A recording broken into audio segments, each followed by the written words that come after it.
예, 안녕하세요. 이진경입니다. 지난 시간에는 윤회에 대해서 얘기를 했었죠. 이 윤회의 고통이라는 게 사실 죽지 못하는 고통인데, 제대로 죽지 못하는 고통인데, 사람들이 다 영생을 추구하는 이런 세상에서 제대로 죽지 못하는 게 정말 고통인가? 이런 거부터 시작을 해서 말씀을 드렸던 것 같습니다. 오늘은 그 불교의 불교를 요약할 때 이제 가장 대중적으로 이렇게 요약되는 그런 그 교리가 이제 자비가 아닌가 싶습니다. 자비에 대해서 얘기를 해볼까 합니다.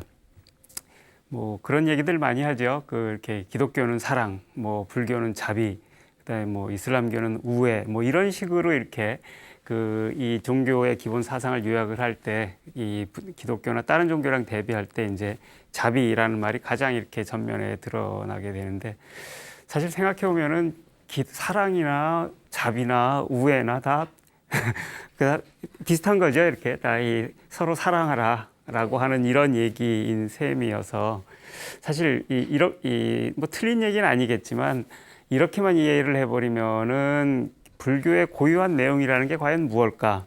사실 이런 게 이렇게 잘 두드러지지 않는 그런 난점이 있기는 합니다.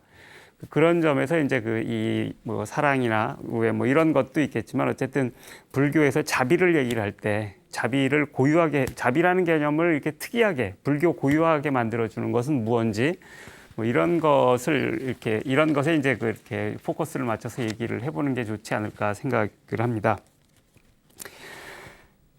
일단 그 자비 얘기를 하기 전에, 사실 불교는 이제 이렇게 가장 불교의 교리를 요약하는 여러 가지 방법이 있지만, 이제 이 삼법, 예를 들면 삼법인이라고 그러죠. 무상, 고, 무아 해서 이제 무상함과 고, 그리고 이제 무아라는 것들을 이렇게 요약을 하기도 하고, 그다음에 그 무아라는 걸 기반으로 해서 이제 어떻게 살 것인가를 이렇게 가르치는데, 사실 무아라든지 이런 것들을 이제 그 윤리학적인 방식으로 이해를 하려고 하면은 불교의 가르침을 실천하는 게 굉장히 어려운 게 됩니다. 왜냐하면은 무아를 깨달으면 이제 집착이 없어지고, 탐심과 진심도 없어지고, 무지도 이렇게 깨어나고 이렇게 하는데, 사실 그 깨달은 분들한테는 사실 그래서 별로 어려울 게 없는 거고, 자연스럽게 되는 건데, 깨닫지 못한 분들, 이렇게 득도하지 못한 분들로서는 그래, 집착을 없애야지 라고 아무리 결심을 해도 안 없어지는 게 집착이고, 화내지 말아야지 아무리 결심을 해도 화나는 걸 막을 수가 없는 게 우리 속인들인지라, 사실 무아도 마찬가지 아니겠습니까? 나란 없다라고 하는 거, 저도 이제 그거 맞는 말이지 진리야라고 생각은 하지만, 어느새 나는이라고 하면서 이렇게 행동을 하게 되기 때문에 사실 그 가르침을 실행하기는 쉽지는 않습니다. 그 가르침의 의미를 실견하는 것도 어렵습니다. 그런데 사실 대부분의 사람들은 깨닫지 못한 상태에서 이제 그렇게 살아가는데, 그러면은 이 깨닫지 못한 사람들은 도대체 어떻게 살아야 되고, 이 불교의 가르침을 어떤 식으로 이렇게 이해를 해야 될까, 어떤 식으로 자기가 살아낼 수 있을까, 이런 질문 같은 것들이 이제 피하기 어려운 것 같습니다.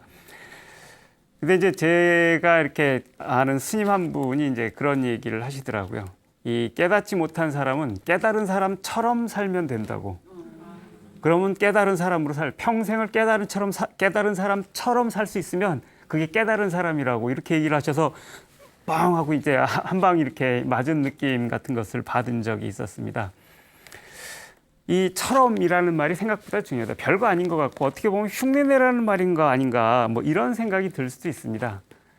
심지어 그렇게 해석을 해도 평생을 깨달은 사람처럼 깨달은 사람하고 그렇게 비슷하게 흉내내서 살 수 있다 그러면, 그 사람은 깨달은 사람하고 남들한테는 다르게 산 게 별로 아닌 겁니다.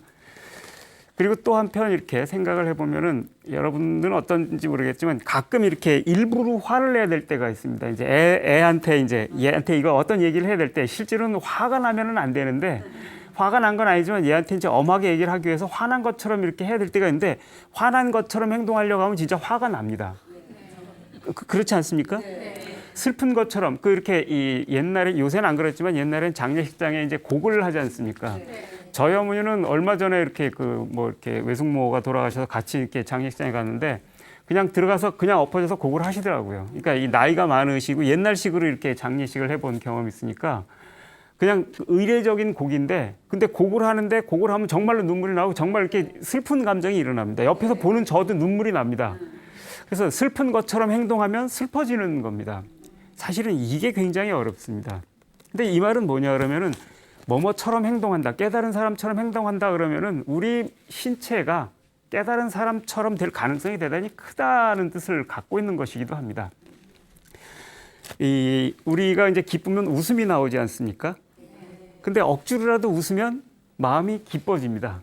이것도 참 묘한 그 스피노자는 이걸 평행론이라고 그럽니다. 이렇게 이 신체가 이렇게 능력이 상승해서 좋아지면은 기쁨이 우러나고 웃음이 나오지만 거꾸로 이게 나란히 가는 거라서 일부러라도 웃으면서 기뻐하는 채 하면은 기뻐하는 것처럼 행동하면은 신체가 가벼워지고 기쁜 신체가 된다는 겁니다.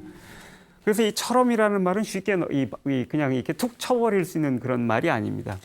그거는 그 인공지능을 다룰 때도 마찬가지입니다. 그러니까 이 튜링 테스트라는 말은 요새 많이 쓰니까 들어보셨죠. 그래서 사람하고 기계하고 이렇게 인공지능하고 이렇게 놓고 테스트를 해서 기계가 사람처럼 행동을 했을 때 그래서 사람인지 기계인지 그 결과물만 보고서 이 블라인드 테스트를 해서 결과물을 봤을 때 구별이 잘 안 되면 그건 사람의 능력과 똑같은 거, 사람처럼 행동하는 것이 사람이 되는 거, 사람처럼 사고하는 거, 인간적으로 사고하는 거 이렇게 되는데 거기도 마찬가지로 처럼이라는 말이 굉장히 중요합니다.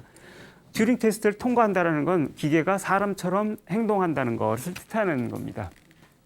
그래서 이제 그렇게 이 깨달은 자처럼 살아가는 거 그런 것 때문에 이제 예를 들면 중요한 그 계율들이 있는 거죠. 그 계율이라는 게 다른 게 아니고 사실 불교의 계율은 신의 명령 이런 게 아니고 이 깨달은 좋은 삶을 살기 위해서 이렇게 하는 게 좋다라고 하는 것들을 모아놓은 거죠. 그래서 계속 그런 게 달라지면 실제로 계율이 계속 달라져 갑니다. 예전에 마하바카라는 그 이렇게 율장을 본 적이 있었는데 거기도 보면은 부처님이 그 여러 가지 상황에 따라서 계속 계율을 바꿔갑니다. 실제로는 뭐 이렇게 지고한 어떤 절대로 어겨서는 안 되는 그 법조문 이런 게 아니라 좀 더 나은 삶을 위해서 이렇게 만들어가는 거고 사실 그걸 지킨다는 게 깨달은 자처럼 살기 위한 방법인 거지요. 그래서 지금도 이제 그 계율이라는 걸 이제 굉장히 중요하게 여기는데 정말 깨달은 분은 계율로부터 매이지 않고 자유롭게 살겠지만 그렇지 않은 분들이 이제 이렇게 무해행을 한다 그러면서 원효 스님 흉내내는 거 이거 정말 바보짓이 되는 경우가 대부분 많습니다. 그런 행동을 하면서도 그처럼 화난 것처럼 해도 화난 마음이 안 일어날 수 있는 사람이나 화난 것처럼 할 수 있는 거지 안 그런 사람은 화난 것처럼 하거나 슬픈 것처럼 하거나 미친 것처럼 하면 실제로 미쳐버리게 된다는 겁니다. 이런 관점에서 보면은 이렇게 깨달은 자처럼 살아야 된다라고 하는 것 말고 또 하나가 이제 대중적으로 깨닫지 않아도 누구나 할 수 있는 것을 가르치기 위해서 나온 그 교리가 이제 자비가 아닌가 싶습니다. 깨닫지 않았어도 누구나 할 수 있는 게 자비니까. 사실 이것도 근본적으로 보면은 하기가 어렵습니다. 사랑하고 자비심을 내고 등등 이게 생각보다 어렵죠. 이렇게 미운 사람 누구서 자비심을 내는 게 생각보다는 쉽지 않으니까. 그런데 거기서도 마찬가지로 우리는 깨달은 분이라면 그 미운 사람, 고운 사람 가리지 않고 자비심을 낼 테니까 그런 것처럼 살아야 된다라는 것들을 마찬가지로 얘기할 수 있을 것 같습니다. 그렇게 자비를 얘기를 할 때 어쨌든 이제 다른 거에 비해서는 무아나 이런 것보다 훨씬 쉬운 거죠. 집착을 없애야지 아무래도 안 되는데 자비심을 이렇게 하는 것처럼 이렇게 하기가 쉬우니까 그래서 거꾸로 그 깨달은 자처럼 살아서 깨달은 자가 되기 위한 좋은 방법일 수도 있을 것 같습니다. 어쨌든 이 자비라는 말은 한자로는 이제 슬플 자자 슬플 비자여서 사실 저는 이 자비란 말을 이 한자만 갖고는 이제 하려는 바가 정확하게 잘 이해가 되지 않았습니다. 사랑하고 남들을 연민을 가지라라는 건데 연민은 슬픔과 결부돼 있어서 그런가라고 생각을 했는데 나중에 이제 이렇게 좀 공부를 해보니까 원래 슬플 자자로 쓰는 그 자라는 말은 원래 이제 마이트라라고 하는 이 버머를 번역한 말인데 그건 미트라라는 말에서 나왔답니다. 근데 미트라라는 말은 친구를 뜻하는 말이어서 그 마이트라라고 하는 것은 사실 우정을 뜻하는 거지요. 이렇게 친구와의 관계, 친구에 대해서 좋은 태도를 갖는 거, 친구인 것처럼 모든 내 옆에 있는 사람들을 친구 대하듯이 하는 거. 이런 것이 아마 이제 그렇게 마이트라 혹은 이제 자라는 말로 이렇게 설하고자 했던 바인 것 같고, 그 다음에 이제 비라는 말은 이제 그 이렇게 카루나라는 말을 번역한 건데, 카루나는 이제 그 슬픔이나 고통, 그것을 덜어내주는 이런 것을 뜻한다고 합니다. 그런 점에서 보면은 이렇게 사실 자비라는 말에 얼른 떠올리는 것은 오히려 카루나에 훨씬 더 가깝죠. 남들의 고통에 공감하고 그것을 얼른 이렇게 치유해 주려고 하는 거, 혹은 치유는 못해도 덜어 주려고 하는 거. 고통을 사실 누구나 다 갖고 있는 거고, 맹자는 측은지심 이런 식으로 이렇게 얘기를 해서 인간의 본성에 속하는 것처럼 이렇게 얘기를 하기도 하지요. 본성이 따로 있는지는 모르겠으나 그런 마음이 쉽게 발동하는 것은 사실은 틀림없죠. 엔간한 사람도 옆에서 슬퍼하고 고통받으면 같이 자기도 모르게 자동적으로 이렇게 슬픔을 전염되니까. 어쨌든 그런 점에서 자비는 이제 우정과 공감 이런 것을 뜻하는 것인 것 같고, 어느 것도 이렇게 하나는 이제 우정을 통해서 내 옆에 있는 사람들을 이렇게 나의 친구처럼 대함으로써 그 사람들을 기쁘게 해주는 것, 즉 그럼으로써 그 사람들의 그 신체적인 그 능력의 증가를 야기하는 거라고 한다 그러면은, 그 공감과 연민이라고 하는 것은 고통을 덜어주는 방식으로, 역시 그것도 이제 신체 능력의 증가를 야기하는 거 이런 식으로 얘기를 할 수도 있겠습니다. 이런 점에서 어쨌든 우정이나 이런 공감이나 다 이렇게 사랑과 결부되어 있기 때문에 사랑과 사실상 굉장히 비슷해지게 되는데, 사실 이런 의미에서 사랑을 얘기를 할 때 약간 이렇게 사실 좋은 얘기여가지고 사랑하라는데 사랑하지 마라 이런 얘기를 사랑하지 않는 게 좋아 이런 얘기를 할 사람들은 별로 없을 거여서 누구나 다 공감을 하는 얘기입니다. 그런데 생각해 보면은 누구나 다 알고 누구나 끄덕이고 누구나 공감할 얘기를 하면은 굳이 그걸 불교에서 가르칠 필요가 있었을까? 누구나 다 아는 건데 뭐하러 가르칩니까? 누구나 공감하는 건데 뭐하러 설을 합니까? 다 알고 공감하는 건데, 사실은 무언가를 가르치고 설할 때는 누구나 공감하지 못하는 어떤 거, 많은 사람들이 놓치고 있는 거, 이런 것들을 찝어줄 때 그런데 굉장히 중요한 거, 이런 게 훌륭한 가르침 아니겠습니까? 사실 사랑한다라고 하는 것은 어떻게 보면 굉장히 본능에 가까운 것이어서, 내가 이렇게 좋아하는 사람을 사랑하고 가까이 있는 사람을 사랑하는 거, 이건 굉장히 하지 말라고 해도 이제 하는 거지요. 그래서 근데 이제 생각을 해보면은 가까운 사람을 이렇게 사랑한다라고 하는 것은 무언가 뒤집어 얘기를 하면 멀리 있는 사람에 대해서는 사랑하는 마음이 별로 이렇게 생기지 않는다는 것이고, 낯선 사람들이나 이런 사람들에 대해서는 이 경계심을 갖게 되고, 나랑 이렇게 틀어진 사람들에 대해서는 앙심을 갖게 되는 거, 이런 것하고 사실 구별이 잘 가지 않습니다. 서양 말에서 이제 원래 이렇게 환대라는 말은 이 호스피텔리티인데, 이것은 그 적대를 표시하는 호스틸리티랑 사실 어원이 같습니다. 그래서 누구를 환대한다라는 것, 누구를 환대한다라고 하는 건 환대할 만한 사람만을 환대하는 거잖아요. 나 왼수를 환대하지는 않으니까. 그래서 환대한다라는 건 환대하고 싶지 않은 사람들이란 적대하고 사실 다른 게 아닙니다. 그런 점에서 환대는 적대의 다른 뒤의 얼굴, 이런 것일 수 있는 겁니다. 그렇다라고 한다 그러면 사실 환대하라라고 하는 얘기는 환대할 수 없는 사람에 대한 적대, 이런 것들을 동시에 얘기하는 것이 되기 십상입니다. 사랑도 그러기가 쉽습니다. 그래서 니체 같은 경우에는, 그러니까 니체는 이제 특히 이제 기독교 비판을 이렇게 많이 해서 기독교 교리를 가지고 언급을 많이 했는데, 자라투스트라 같은 책에 보면은 내 이웃을 사랑하라는 말을 비판을 합니다. 오히려 차라리 이웃에게 등을 돌리고 더없이 멀리 있는 자들을 사랑하라고. 왜냐하면 가까운 자들을 사랑하는 건 굉장히 자연스러운 겁니다. 부모가 자기 자식을 사랑하는 건 자연스러운 건데, 얘하고 싸운 애들에서 사랑하는 건 굉장히 어려운 일이죠.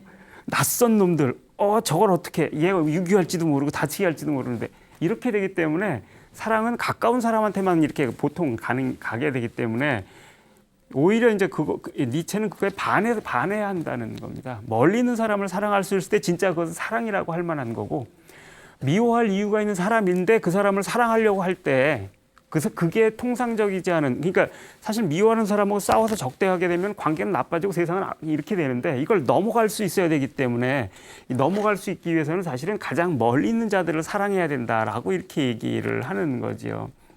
사실 그래서 이제 달라이 라마 학존자도 이제 그런 얘기를 하신 적이 있습니다. 어떤 책에서 보면은 자비라고 하는 것은 평등심을 전제한다고. 가까운 자나 멀리 있는 자나 친한 사람이나 그렇지 않은 사람이나 적이나 친구나 평등심을 가지고 이렇게 자비의 마음을 행할 때 그게 자비인 거지. 내 친구니까 잘해주고 내 친구 아니니까 안 해주고 이러는 거는 아상의 일종이라고. 왜냐하면 나의 친구, 나의 것이란 뜻이잖아요. 그죠? 나에 대한 사랑의 다른 표현에 불과하기 때문에 이건 사실은 아상에 불과하고 불교에서 가르치는 건 아상을 버리는 거니까 나의 가까운 사람을 사랑하는 것 이런 것들은 버려야 될 어떤 것이 됩니다. 거꾸로 아이러니하게.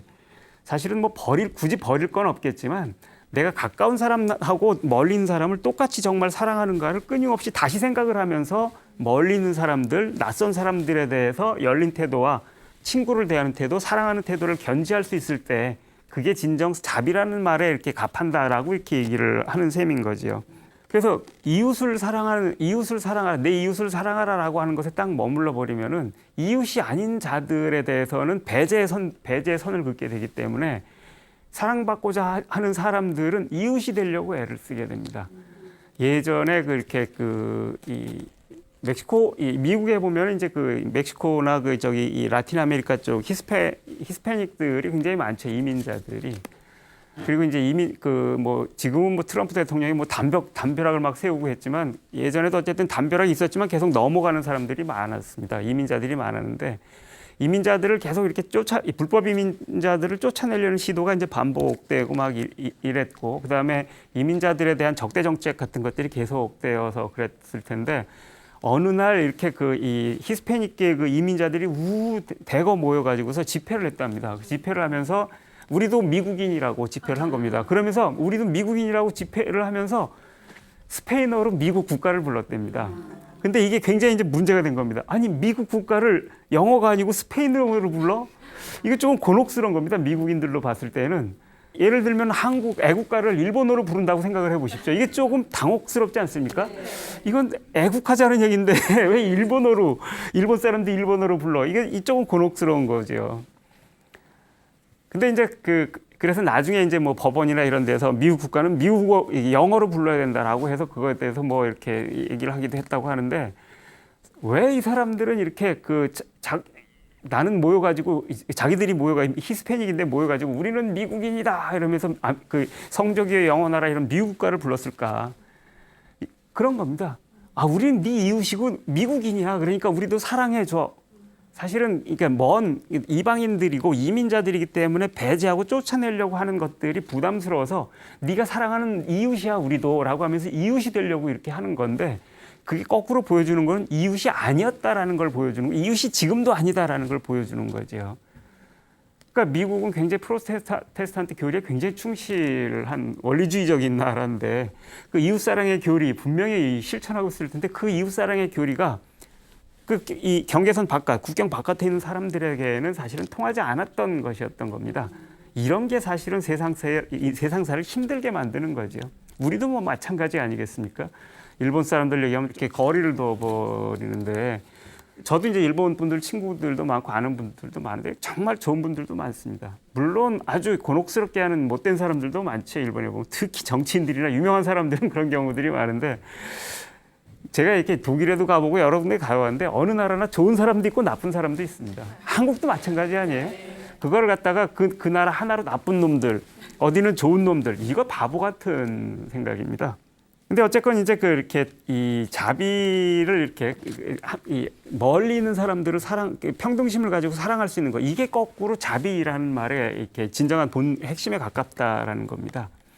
그리고 이제 또 하나 이렇게 자비에 대해서 이제 오해하기 쉬운 것이, 이제 자비가 자꾸 이렇게 슬플자 슬플비 뭐 이런 쓰기도 하고, 사실 원래 뜻 카루나라는 말도 그런 거지만 고통에 대한 공감이나 연민 이런 것 때문에 연민 이런 말로 많이 등치가 되고, 그러면서 이제 동정의 윤리학 뭐 이런 것처럼 이렇게 오해되는 경우가 많습니다.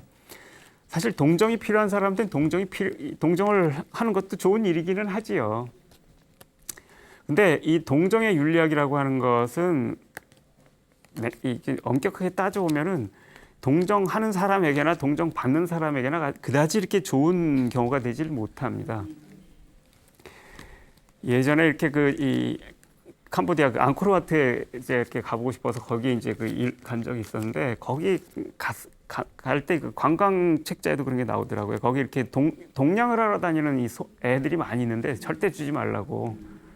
주면은 애들이 학교를 안 가고 계속 그걸 하러 온답니다. 돈을 벌러. 그러니까 사실 애들이 못 살고 하니까 거기에 동정심을 가지고 연민의 마음을 가지고 주는 거는 좋은 마음인데 이게 야기하는 결과는 애들을 학교 안 가고 동냥하러 결국은 거지로 살게 만든다는 겁니다. 그래서 이 동정이라고 하는 것은 이 동정 받는 사람에게도 안 좋고 동정하는 사람도 마찬가지입니다. 기본적으로 이 동정의 윤리학은 평등한 관계가 아닙니다. 있는 자가 없는 자에게, 강한 자가 약자에게 내주는 것이어서 이 관계가 지속된다는 건 무언가 약자는 계속 약자로 남고 강자는 계속 강자로 남는 이 불평등한 지위가 계속 지속된다는 걸 뜻하는 겁니다. 그래서 사실 이 동정이나 이런 게 되어버리면 동정은 연민조차도 사실은 이 좋은 결과를 만들어내지 못합니다. 그 서양 철학자 가운데 이제 레비나스라는 사람은 이런 그 동정의 윤리학을 굉장히 강하게 얘기를 한 적이 있습니다. 이렇게 우리는 전부 나라는 것 안에 이렇게 내 생각 그 아상 비슷하게 이제 내가 옳다고 생각하는 것 내 뜻대로 세상을 바꾸려고 하게 되는데 그런 걸 넘을 수 있는 계기가 저 고통받는 얼굴들을 대면할 때다라는 겁니다. 그래서 고통받는 저 사람들 무언가 고통이 가서 무언가 도와주고 싶은데 이유는 알 수 없을 때 그걸 알기 위해서 나를 넘어가게 되는 거고 이런 걸 초월이라고 부르고 이게 이제 윤리라는 것들을 가능하게 해준다. 나를 넘어서게 해준다. 이런 의미로 이렇게 그래서 고통받는 얼굴에 대해서한 공감, 연민 이런 게 이제 어떻게 보면 가장 근본적인 일차적인 거고 저 고통받는 사람들이야말로 타자들이고 이 사람들이야말로 하느님이다. 뭐 이런 식으로까지 신이다. 이렇게까지 얘기를 합니다. 근데 이렇게 얘기를 하고 나면은 사실 이 고통받는 이 타자들은 이 동정의 윤리학 안에서 어떤 걸 할 수 있을까? 이 사람들은 계속 고통받는 얼굴을 짓는 것밖에 할 게 없습니다. 계속 고통받는 자로 남아 있어야만 내가 계속 나를 넘어가게 되는 겁니다. 아이러니하죠. 저 사람들이 고통이 사라져 버리면 나는 더 이상 나를 넘어갈 수 있는 계기가 사라져 버린다는 뜻이 됩니다. 이런 게 원래 뜻한 것과는 다르게 엄한 결과로 이렇게 귀착되는 거지요. 그 다음에 또 하나 이렇게 보시면은 이런 그 고통에 대한 연민이나 이런 것이 어떤 사건의 피해자들에 대한 연민 이런 감정이 그 사건을 야기한 가해자들에 대한 분노로 바뀌는 건 아주 쉬운 일이죠. 왜냐하면은 이 사람을 이렇게 괴롭혀 이 나쁜 자식 이러면서 그쪽의 분노로 확 바뀌는 건 아주 쉬운 일이지 않습니까? 근데 이 분노로 바뀌는 순간 이것은 원한 앙심과 딱 결합이 되게 되면은 더없이 잔혹해집니다. 그래서 동정심이 더없는 잔혹한 마음하고 금방 이렇게 교환되어 버리게 됩니다. 이렇게 되면 정말 더구나 이 잔혹함은 동정에서 출발한 것이기 때문에 자신이 잔혹함에 대해서 문제라는 생각을 잘 하지 못하게 됩니다. 피해자, 가해자를 두고서 막 문제가 되는 상황에 피해자 편을 드는 사람이 더없이 가혹해지는 경우가 바로 이런 경우입니다. 그런 점에서 이 동정이나 연민이라고 하는 것은 사실은 신중할 필요가 우리가 얘기를 할 때 이 자비를 적어도 저는 이제 자비를 동정이나 연민하고 헷갈려서는 안 된다라고 이제 저는 생각을 해요. 사실은 그렇게 오히려 그 평등심을 가지고 사랑한다라는 건 뭔가 저 사람은 약자고 그래서 내가 뭘 도와줘야 되라는 이런 동정심과 다르게 저 사람은 나랑 동등한 사람이야. 사실은 불교에서는 모든 중생은 다 잠재적으로 부처거든요. 다 불성을 가지고 있거든. 그런 점에서 나도 부처고 저 사람도 부처야. 그런데 그 부처인데 부처가 될 사람인데 지금 이런저런 조건에서 저러고 있어. 그랬을 때 그 사람한테 친구로서 대한다는 건 뭔가 저 사람이 부처가 될 수 있게 도와줘야지. 어떻게 하면 저 사람이 부처가 되게 도와줄 수 있을까? 사실 근본적으로 따지면 이런 방식으로 생각을 하는 게 자비라고 말을 할 수 있습니다. 이게 평등심입니다. 왜냐하면 내가 부처가 되는 게 최고라고 생각을 한다 그러면 내 친구가 부처가 되도록 만드는 게 최고의 우정이지 않습니까? 부처가 못 돼서 생기는 여러 가지 고통들, 깨닫지 못해서 집착 때문에 생기는 고통들을 덜어주는 게 최고의 카루나, 최고의 그렇게 그런 거야말로 공감이라고 말을 할 수 있는 거죠. 불교적인 의미에서 공감. 그리고 이제 이런 것은 이렇게 봤을 때 사실 우리가 이 자비라고 하는 것은 우리가 통상적으로 이렇게 하는 행동들하고는 굉장히 다른 것을 이렇게 가르쳐 줍니다. 아까 이제 그 멀리 있는 자들에게 평등심을 가져야 된다라고 얘기를 했는데 요새 보면은 이제 예를 들면 이제 인간들에 대해서 인간이 이렇게 이 연민의 감정을 갖고 이러는 건 쉬운 일입니다. 그런데 인간 아닌 것에 대해서 연민의 감정을 갖는 건 대단히 어렵습니다. 그래도 요새는 동물들에 대해서는 그런 연민의 감정을 갖고 동물 보호 운동이나 동물권 운동 이런 것들이 지금 굉장히 이렇게 광범하고 그래서 이 동물에 대한 이렇게 애정을 이렇게 표시하고 반려동물에 대한 것도 그렇고 뭐 이렇게 길거리에 그 고양이들 뭐 덕분에 고양이들도 비둘기들도 이렇게 적이 없어져서 그냥 비둘기는 거의 날지 못하는 상태가 되어버렸죠. 차에 치여 죽는 새라고 하는 아주 끔찍한 이렇게 형상을 갖게 되어버렸습니다만 동물들에 대해서 이렇게 연민을 갖는데 예를 들면 여러분들은 식물들에 대해서 어떤 연민 같은 거 가져보신 적 있나요? 아니면 이제 곤충들은 어떻습니까? 집에 개미, 바퀴벌레에 대해서 연민의 감정을 가져보신 적 혹시 있습니까? 그거 쉽지 않죠. 사물들에 대해서는 어떻습니까? 사물들에 대해서 연민의 감정을 가져본 적이 있습니까? 이거 별로 어렵습니다.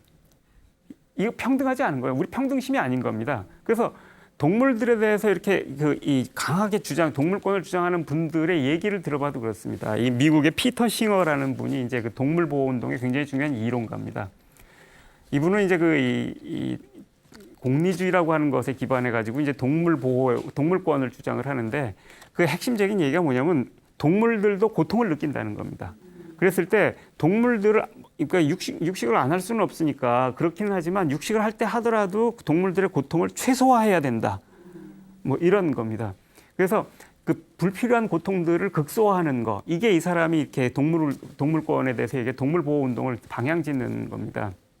근데 이 양반 책을 제가 보면서 이렇게 나중에 이렇게 놀랐는데 이제 아마 누군가가 아니 그럼 식물들은 어떻고라고 이렇게 이 동물 보호한다고 그랬는데 식물들은 왜 보호 안 하냐? 그럼 식물들 이렇게 되면 이제 식물 먹는 것도 신중해지게 되면 먹을 길이 없어지니까 동물 보호 운동을 이렇게 반박하는 논리라고 생각을 했나 봅니다. 이 피터 싱어라는 분은 그래가지고서 이제까지 알려진 바에 식물들은 이제 감각이 없고 고통을 못 느낀다. 그래서 괜찮다. 먹어도 괜찮다. 막 먹어도 괜찮다. 이런 얘기를 하는 걸 봤어요. 그래서 황당했습니다. 너무 크게 실망을 했어요. 식물들에게 감각이 없다는 얘기는 잘못된 겁니다. 나중에 다시 얘기할 기회가 있을 텐데 식물들도 감각이 있습니다. 근데 물론 이제 고통이 있는지 없는지는 뭐 이렇게 아직은 이렇게 확인이 안 됐지만 예를 들면 사물들은 고통을 못 느끼죠. 얘들은 신경이 없으니까. 그렇다고 해서 막 해도 되는가? 정말 이거야말로 여전히 인간 중심주의적인 생각. 인간이 자기가 느끼는 거와 비슷한 것들을 느끼기 때문에 얘는 보호해야 되고 딴 것들은 그냥 이렇게 막 해도 되라고 하는 아주 이렇게 사실은 막대 먹은 얘기가 돼버리기가 쉽습니다. 이런 것이기 쉽습니다. 사실은 저는 그런 점에서 보면은 생각을 해보면은 우리가 사물들에 대해서 이렇게 갖고 있는 태도를 보면은 진짜 문제가 많습니다. 저는 이제 그 노트북 컴퓨터를 이제 써서 글을 쓰는데 이게 워낙 많이 하다 보니까 요새는 컴퓨터가 없으면은 이거 쓸 수가 없으면 생각도 잘 안 됩니다. 생각을 해서 메모를 해야 돼. 메모를 안 하면은 생각을 안 하게 되는데 이게 없으면 그게 안 되는 겁니다. 핸드폰이라도 있으면 뭘 쳐야지 이렇게 생각이 됩니다. 근데 뭐 얘들은 뭐 내가 필요할 때면 언제든지 이렇게 부르면 와서 답해주고 해달라는 대로 다 계산도 해주고 처리도 해주고 뭣도 해주고 다 해주고 뭐 그러면서 군소리 한마디 없지 않습니까? 그러다가 이제 버려도 서운하다는 얘기 한마디 하지 않고 만약에 인간이 내 친구 누군가가 내가 해달라는 걸 이렇게 해주고 내가 나중에 버려서 배신을 해서 배신을 때려가지고 나에게 버림을 받았을 때도 군소리 한마디 안 한다 그러면 이런 사람은 성자라고 부를 법하지요. 부처님이 이런 사람일 거예요 아마. 부처님이 자기 배신했다고 욕을 하겠어요 자기 친구한테? 그 정도 돼야지 하는 겁니다. 그만 뭐예요? 얘들은 성자예요. 생각을 해보면 나와의 관계에서 보면 성자가 나에게 하는 것과 똑같이 하고 있는 거지요. 그런데 우리는 이 성자를 어떻게 대합니까? 조금 쓰다가 마음에 안 들면 버려버리고 한 2년 쓰다가 멀쩡한데도 또 디자인 바뀌어내고 또 버려버리고 얼마나 못된 짓들을 합니까? 사실 그런 점에서 보면은 이 자비라고 하는 것에 대해 자비는 이 사물에 대한 자비 이런 것들을 생각할 수 있어야 됩니다. 사물을 나와 평등한 존재로 사고하고 그래서 남이 나에게 해주기를 바라는 것처럼 사물들에게 대할 수 있을 때 자비심이라고 말할 수 있는 겁니다. 동물들에게 막 이러면서 식물들은 막 한다. 그거 정말 가혹한 짓이지요. 물론 동물하고 식물은 달라서 식물들은 워낙에 능력이 탁월해서 동물들과 다르게 자기를 내주면서 생존하는 법, 자기를 내주면서 번식하는 법을 터득했습니다. 식물들은 열매다가 그런 거잖아요. 네. 야, 이거 맛있으니까 먹어. 주면서 그 먹음으로써 대신 씨를 퍼뜨려주게 만들어가지고 얘들은 자기의 그 번식력을 확보하잖아요. 네. 정말 대단한 능력 아닙니까? 우리는 조금만 뜯길까봐 이러고 있는데 얘들은 먹어. 먹으면서 자기를 퍼뜨릴 대단한 능력이죠. 식물들은 그 점에서 보면 정말 탁월한 존재예요.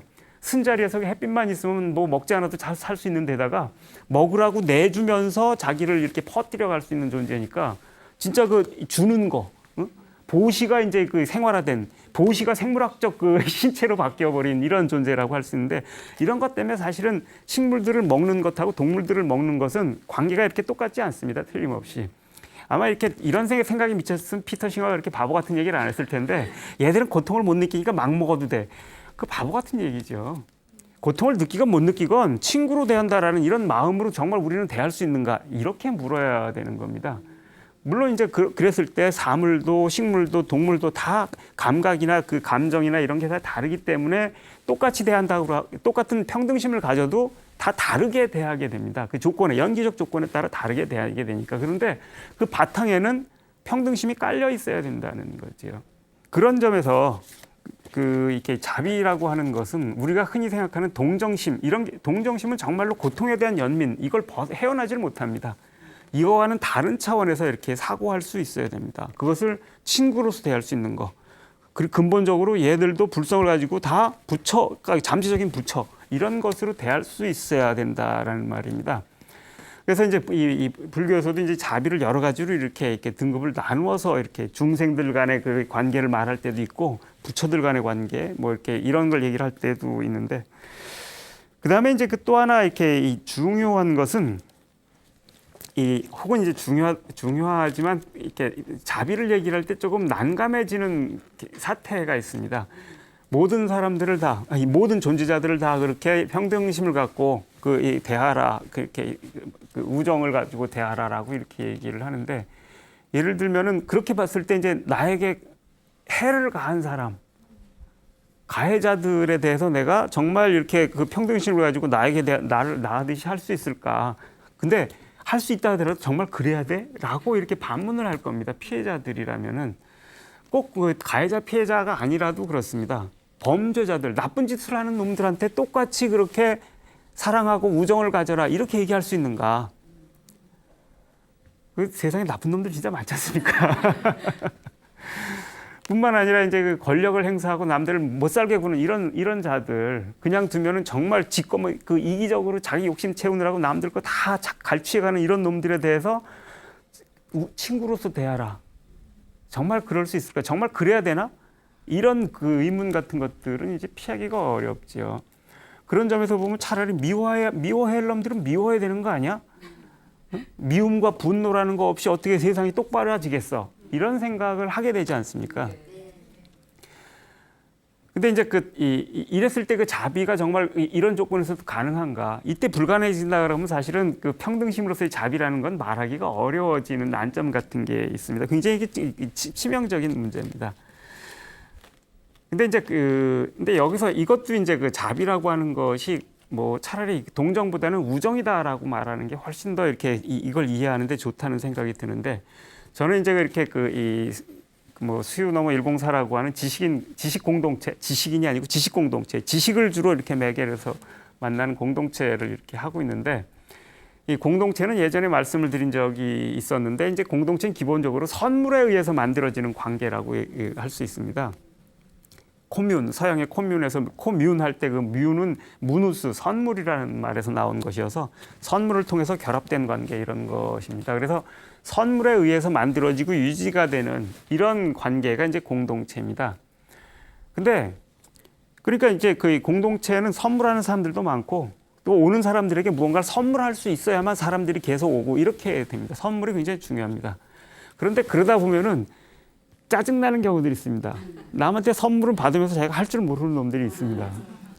그럼 이제 어이씨 이렇게 되는 거죠. 그래도 이런 사람들에게 자비심을 가지고서 이렇게 대하라. 이 말은 도대체 어떤 걸까? 그 사람을 그래도 그 사람이 나중엔 잘할지 모르니까 그냥 잘해줘. 이렇게 되면 이게 바보짓이 됩니다. 이건 자비가 아닙니다. 제가 보기에는. 공동체가 선물이다라고 하는 것에서 정말 더 중요한 거는 공동체에 들어온 사람이 선물할 수 있는 능력을 갖도록 만드는 겁니다.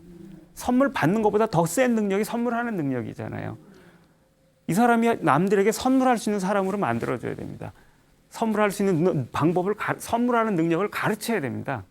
안 그러면 계속 이기적으로 행동하다 보면은 사람들로부터 당연히 왕따가 돼요. 여러분도 안 그렇습니까? 사람들 서로 막 호의적으로 막 주고받고 이러는데 잔대가리 굴리면서 이렇게 쫙 계산하고 이런 놈들이 있으면 벌써 아이씨 다 알잖아요 그거. 애들도 다 알아요 그러면은. 근데 그게 계속 지속되면 어떻게 됩니까? 그 사람하고는 이제 같이 뭐 하고 싶어지지 않게 되죠.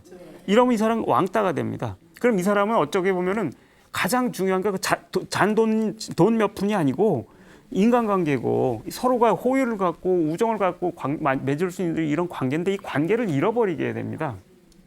이거야말로 이 사람한테 가장 불행한 거죠. 그래서 정말 친구라면 어떻게 하시겠습니까? 야, 그러면 안 돼, 임마. 너 그러다가는 완전히 고립돼. 응? 이러면서 그 사람한테 이제 그렇게 계산하지 말고 오히려 네가 남들 퍼줘보라고. 네가 없어도 막 퍼주면 남들이 네 걱정하거든. 그럼 남들이 너한테 또 퍼준다고. 그게 너는 재물도 없고 사람도 없는 길이야 라고 가르치는 게 진짜 친구가 해야 될 일 아니겠습니까? 이런 겁니다. 이런 거. 공동체에서도 마찬가지로 그걸 가르쳐야만 그래야만 이제 그 사람한테 이제 그 무정으로서 최대의 것을 할 수가 있는 거지요. 그리고 심지어 때로는 미워해야 될 때도 있습니다. 근데 미움 없이 그때는 미워할 수 있어야 됩니다. 제 아는 분 한 분이 이제 그렇게 초등학교 선생님인데 이분은 이제 굉장히 이렇게 독특하셔가지고 딴 선생님들이 이해 못하는 행동들을 많이 하는데 이분 학생 얘기를 한번 이렇게 옛날에 하신 적이 있습니다.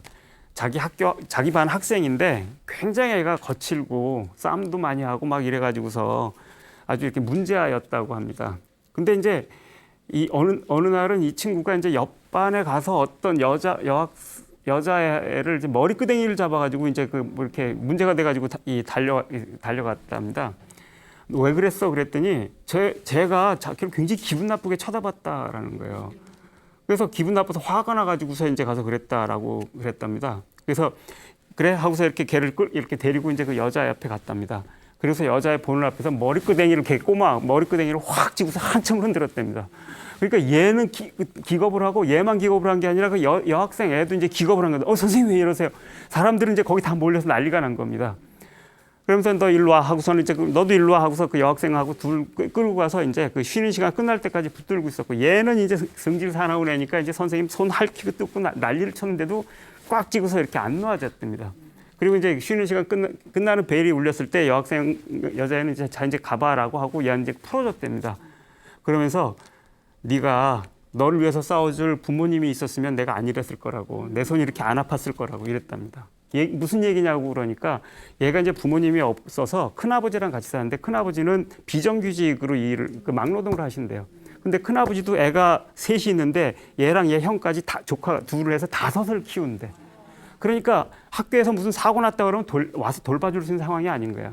그런데 만약에 가가지고서 그 여자애 있는 데서 얘한테 막 야단을 쳤으면은 그냥 여자애도 이제 대치하고 가면은 여자애는 갔겠지만 자기의 분한 마음이 풀어지지 않아서 당연히 집에 가서 오늘 이랬어라고 얘기를 했을 거라는 겁니다. 그러면 당연히 그 다음 날 부모가 달려온답니다.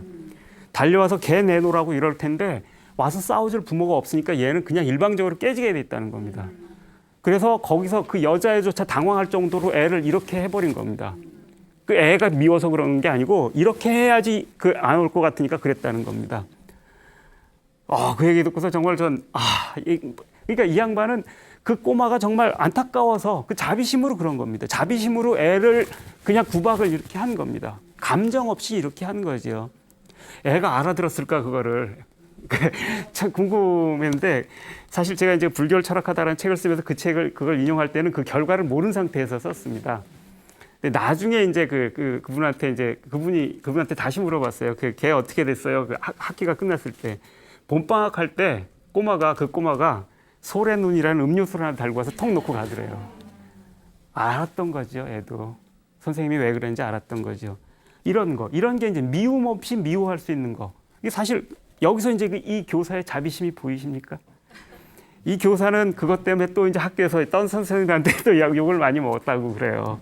그런데 제가 보기엔 정말로 이 꼬마에 대해 정말 사랑하는 마음을 갖고 있었던 겁니다. 그 선승들 저기를 보면은 이렇게 구지선사 이렇게 애 손가락도 잘라버리고 이런 일도 서슴지 않는데 사실 그 잔혹한 행동 뒤에 그 자비심, 그 이해를 어떻게든 깨쳐서 부처를 만들고 싶어라고 하는 이 자비심, 이게 꼬마의 손가락도 잘라버리는 거잖아요.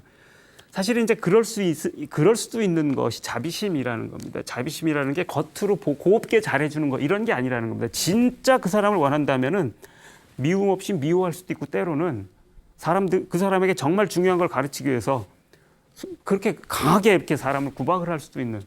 물론 이제 그렇게 해서 그러면 또 이 미운 마음이 일어나는 게 문제이기는 하지만 그런 거라는 거고, 그런 점에서 자비심에 대해서 이렇게 겉으로 드러나는 모습이라든지 동정이라든지 이런 것들로 오해하지 않고 정말 근본적인 그 평등심 속에서 이해할 수 있는 거, 이런 게 이제 이렇게 불교에서 중요한 가르침, 불교의 고유한 자비라고 말할 때의 불교 고유한 내용이 아닌가 하는 생각이 듭니다.